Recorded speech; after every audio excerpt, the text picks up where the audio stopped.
Thank you.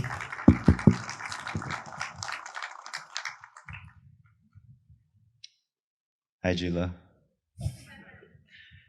Um, this is a really remarkable film, and I wanna get into the making of it because the first time I watched it, I just kept thinking, how does this film exist? Like how?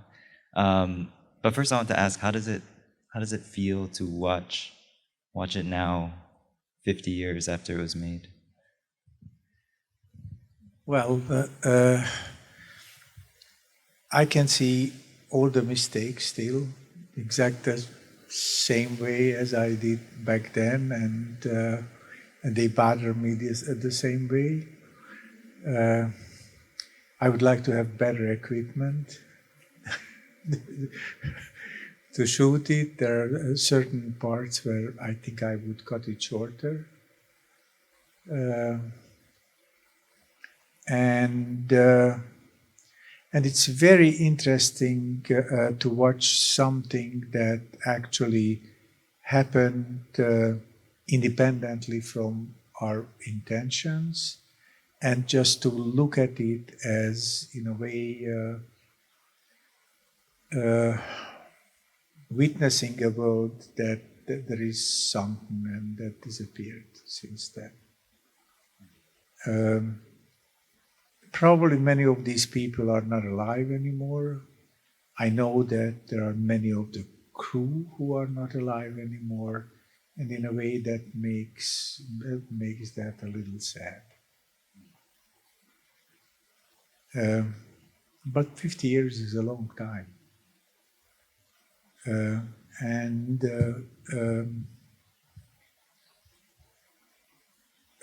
there are certain decisions that I am still happy about, and basically, just the fact that our main goal was to record human behavior in these situations. I think that still comes through. So I would love to just go back in time and just like get a little bit of context behind the making of the movie. At the time that you made it, what was the filmmaking community like? How did you yourself and Judith come together to make this particular film, and what was the intention when you started the project? So we went to film school together at the same time, not together, not in the same year. She was a year ahead of me, and she was much older than I was. And before she went to film school, she already had a career as a journalist. And we knew each other, and we worked together in a film prior to this one. And what was the community like? It was a very special community that that was created for young filmmakers after they graduated from film school. Basically, all of us who graduated from film school automatically became members. And actually, the yearly budget of this association, given by the government, by the Ministry of Culture, was more or less the budget equal to an average black and white fiction film, and then there was an elected committee that was managing all the different things, and it was all the membership that voted about how this budget should be distributed and what kind of projects should be made. And this is where we made the film. In the first place, when we started to shoot the film and shot the first meeting, it was basically a week away from learning about this meeting. So it had to be done very fast, and we still didn't get a budget for the entire film. At that moment, just some sort of an experimental low budget to shoot that one scene, and based on that, it was decided that we can continue shooting the film. And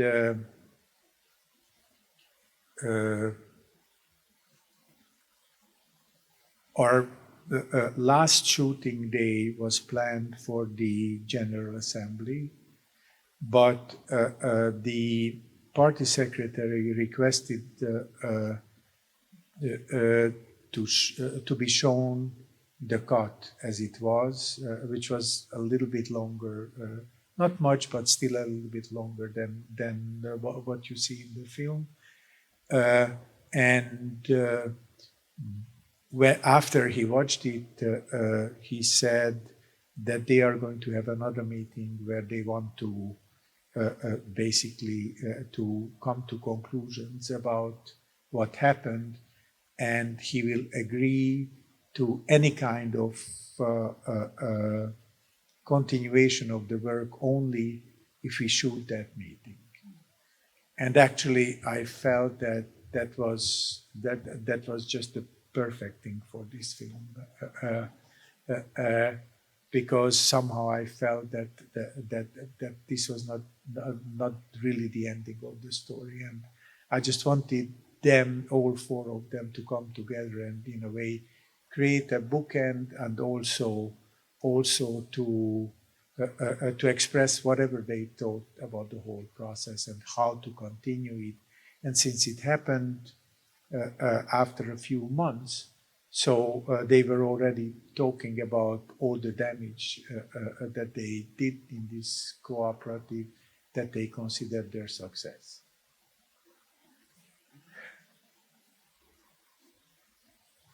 Yeah, the access, I think, is for me the most astonishing part of it. And I'm just curious, what do you think the subjects? What do you think they thought about what the film you were making, or what kind of film do you think they thought? I'm just like, what did they think you were making, or what did you tell them you were making? You know? Well, first of all, I didn't tell them what we were making, but neither of us told them, that this or that will be the film. The only thing we told them was that we want to film whatever is happening, and we don't want to falsify what happens right there. But the way it started was that actually we asked for permission of the district party secretary to shoot something else, because Judith was told by a friend that actually this is a district where there are many cases where they need new chairmen for agricultural cooperatives, and it's a very interesting process how they find a new one. So when we first saw him, maybe a week before the first scene in the film, then we asked if it was possible to make a film about that. And he said, no way, he'll never give permission for that.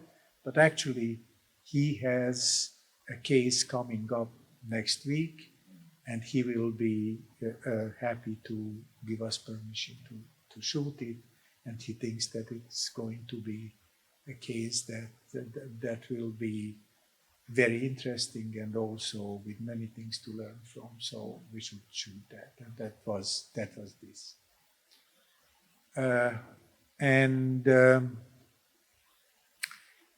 I think just based on our conversations off camera, that he felt that this democratic process, as he saw it, is just a waste of time. He was used to, he told us stories about how he forced people to join the agricultural cooperatives in other parts of the country, and how that was happening overnight. And he felt that this is an efficient way to act for a Communist Party secretary. And this whole thing doesn't make any sense. It's really a waste of time and energy. And he wanted to prove that and use it against this democratic process. So I think that was his intention. He never expressed that. That's just my conclusion from what he was saying. It's not something that he expressed directly to any of us. So the film was eventually banned. How did you receive that information, and what did that feel like? Did you Through expect the that? grapevines. No, actually, I didn't expect it to be banned, and the way I learned it was that, as in most of the cases, that the print or the prints, in this case, there was only one print, the work print, and it disappeared, and it was nowhere to be found. And I started to learn how that works, and I started to suspect that actually that means that the film is banned. And then we entered into some local film festival in Hungary, and that was when an official in the Ministry of Culture just called me in. And when I went to his office, he told me that I see that you submitted to this festival, and my opinion is that the film would win the main prize at the festival, but actually it's not going to, because it will not be screened there, and it will not be screened anywhere. And that's how I learned that it was bad. Wow.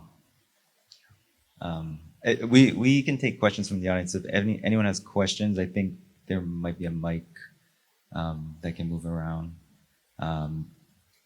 But so after the film was taken out of circulation, I guess it eventually had a life. What, 10 years later? Yeah. And how did that come yes, about? I think more than 10 years later. Yeah. I don't exactly know how, but somehow the existence of this film and other films that I directed that were banned somehow got around, and actually in different countries there were film critics and programmers of different organizations who wanted to screen the film or wanted to watch the film, and among other films. And as I learned later, at some point late in the 80s, so close to already the fall of the regime, the head of the film department in the Ministry of Culture told these people, or wrote them, that in case there are 5 organizations, I don't know why exactly 5 and not 4 or 6, if there are 5 organizations outside of Hungary who would like to screen these films, then they are going to release them to them. and there were 5 organizations in the United States and in Australia and I think in Canada, and they did it. So this is how the films were first released and could be screened before they were screened in Hungary. And you've had 9 banned films? How many? Yeah, at that point, yes. Yeah. It's crazy. Some of them were documentaries, some of them were fiction. Yeah. Are there any questions from the audience? Yes.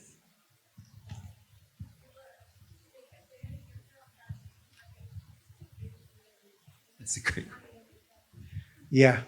I expected that. Did everyone hear the question? Actually, I was surprised by that too. Probably, I mean, I don't know. I don't know how to think with their heads, and I never tried to do that. But my suspicion was that it was very unusual to have this many films banned. And usually, when a filmmaker had one movie banned, after that, they were trying to fix the problem and do something else that was not problematic, and not to do something that could be banned. And I felt that actually it's really more important for me not to compromise and not to make concessions, because I was really the censorship looked at these films as something that's very political, and it's in a way trying to upset them. But actually, I never really cared about the censorship and never really cared about what their emotions and feelings were.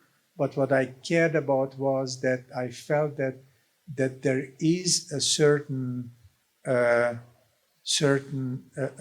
way I see that this society is becoming more and more insensitive to. That society, the Hungarian society, is becoming more and more insensitive to the damage that is being done to the human condition and people's understanding of what the rights are and what are the conditions they live in. So I was more interested in that. On the other hand, I knew that actually if I would submit a script for approval or a subject for approval that would be similar to a previous film, that would obviously be rejected because the previous film was banned. So, after this film, I made a musical comedy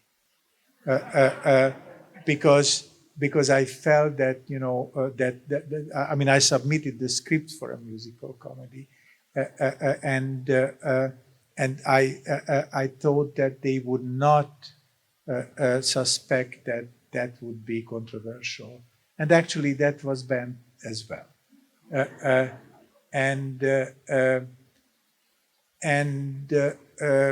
I think that basically that was the process, that they expected that I'm not going to submit another story that's controversial.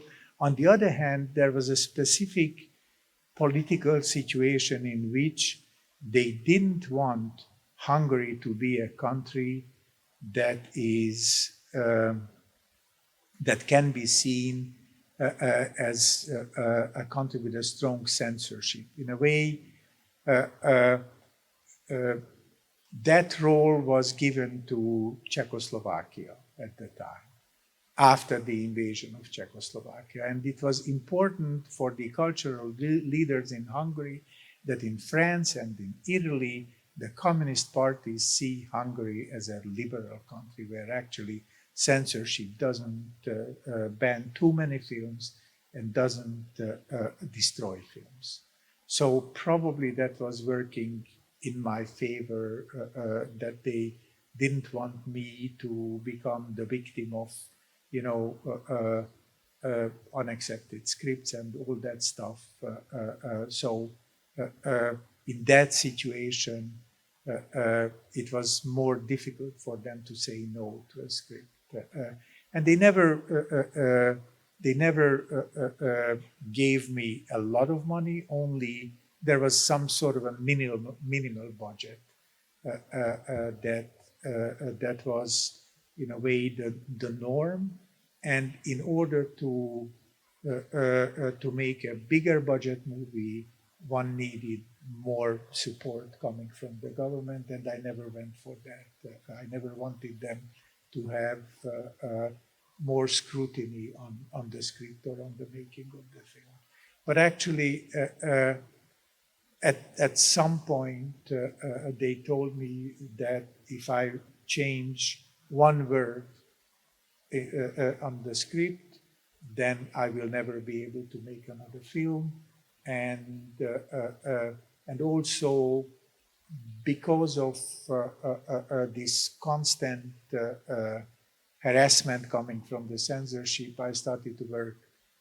Actually, after that musical comedy, I started to work in theater, which was a fantastic experience for me. And I think that I was very lucky. Otherwise, without those censorship decisions, I would have never thought of going to a theater. And I learned a lot, and it was an amazing experience that went on for decades. So in a way, I have certain things to be grateful to the censors for too. Is there any other questions from the audience? Yeah, back there.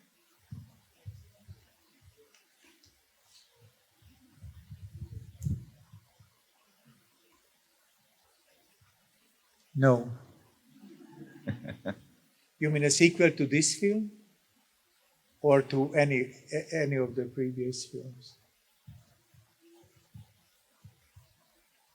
No, no. In a way, I lost interest. I think that what's happening in Hungary now is a different story, and it's a different world that I don't think I want to make a documentary or a fiction film about. Somehow, it may be me, it may feel in a way repetitive. I don't think there is anything new to say about it, and also it's just,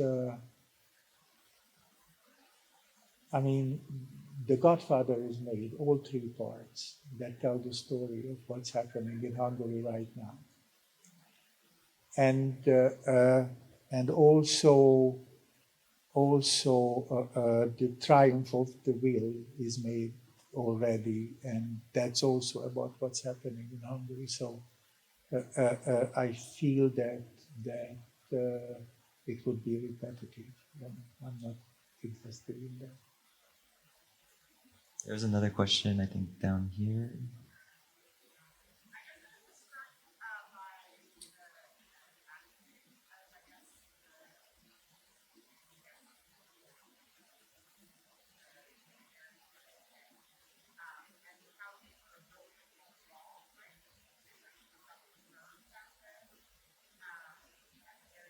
Mm-hmm. Yeah.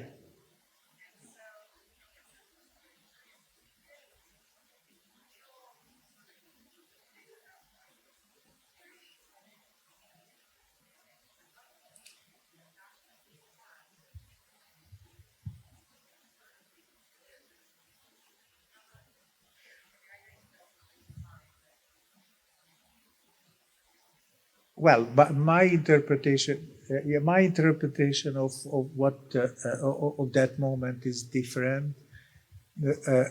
I felt that he requested that we shoot it, and he felt that okay, mission accomplished. Mission accomplished. This is it. This movie is over. You did what I asked you to do. It's a wrap.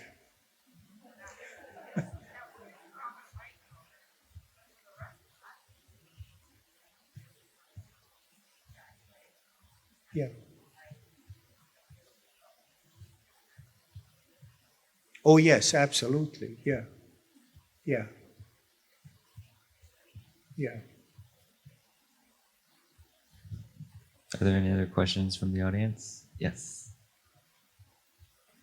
Emerson. Yeah, I had a question about throughout the film. There are these constant references to this man who's associated with the chairman of the co-op who does illegal things, and because of associating with him, he's guilty of perpetuating that behavior. And they talk about how it's destructive to the reputation of the co-op, and about how everyone is gossiping about this man who is clearly doing illegal things, is a criminal.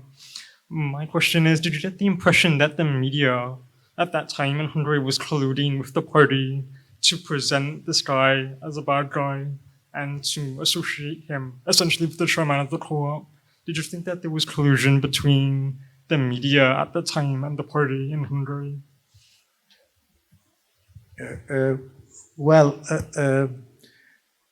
I think what was going on in the background was basically a slander campaign against the chairman.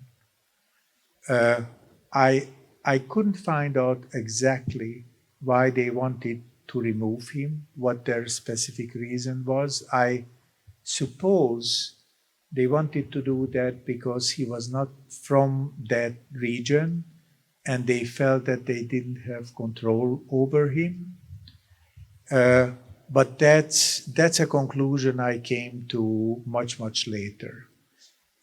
After the fall of communism, when the film was screened on a cable television channel, after that screening, the chairman called me up, and we sat down and had a long conversation, maybe 5 hours. And that was the first conversation when actually we could both talk openly about what happened. He didn't want to share anything at the time that he felt could be used against him, and I didn't want to take sides during the making of the film, not to lose the possibility of finishing the film. So after this, also he refused to watch the film when it was finished. We screened it to all the participants to get their agreement to the film being finished. And he sent his lawyer. He said that he's not able to watch this. But his lawyer recommended him to agree to the release of the film. So he did, but he never watched it until this screening on television. And then when we sat down, he told me that most probably, since he was not only not from the region, but he didn't even live there, somehow he thinks that they felt that that he's not under their control, and they didn't like that. And actually, a lot of things that they talk about in the film were in a way only the creation of the press, and were not fact-checked or anything. So basically, these were just really untrue accusations against him and his responsibility. And when years later they sued him and they went to court in the process, in the trial against him, basically he was not sentenced. They couldn't find anything. They couldn't prove anything against him. So, he was leaving the village and this whole case as an innocent man. I think we probably have time for one more question, if there's any last questions or, yeah, at the very back.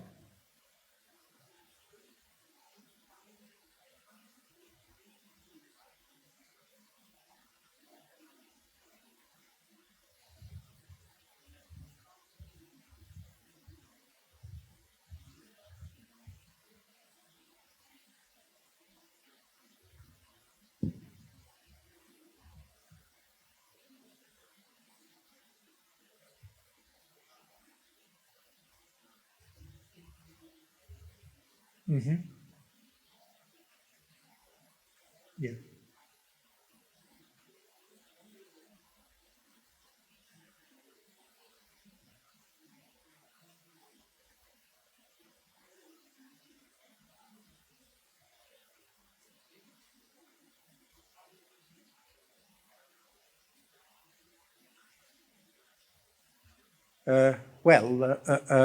Many things happen in different societies, and I agree with what you are saying.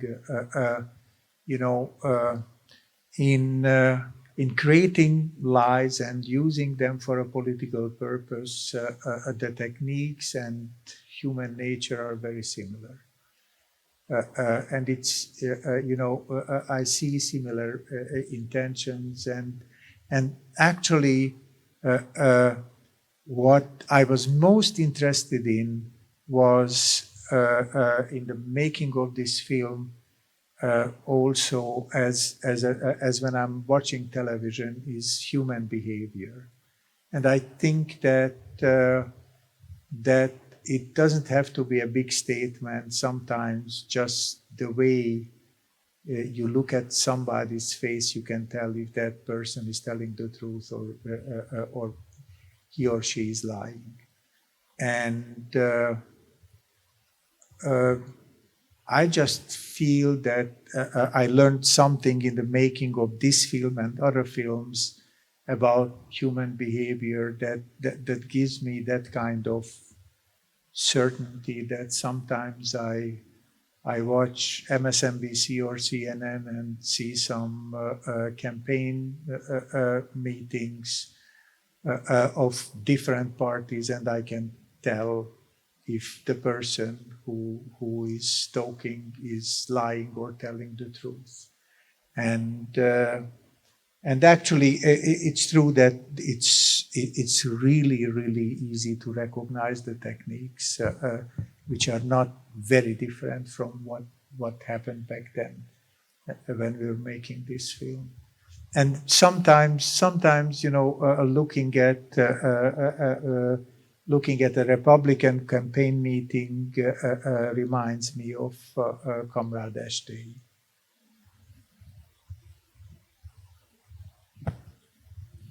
Well, thank you, Gyula. It's On that note. yeah, exactly. It's an incredible film and document. Amazing. Thank you very much.